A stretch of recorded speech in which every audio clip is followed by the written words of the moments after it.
Now, it has survived 2 world wars and the worst of the British weather, but in its centenary year, there are worries that the huge Warrington Transporter Bridge could be left to collapse. It straddles the Mersey in the centre of Warrington, far from letting it succumb to corrosion.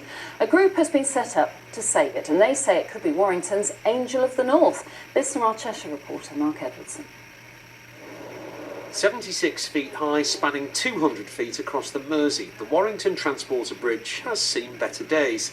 It's Grade 2 star listed and a scheduled monument, but it's also on English Heritage's at-risk register.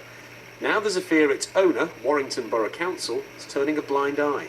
My biggest fear is that if nobody takes an interest in this and Warrington Council doesn't care, it will simply fall down, and I have a horrible suspicion that's what they want to happen. Europe was at war when the bridge was built in 1915.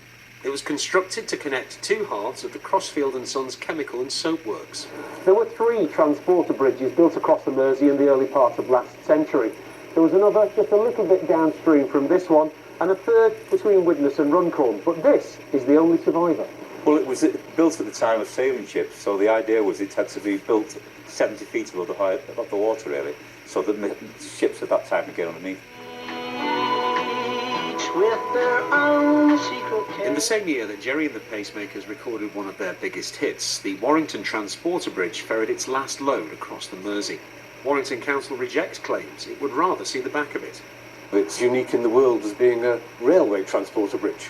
The issue is that we really need to undertake the wider regeneration of the area to bring it out in its true glory.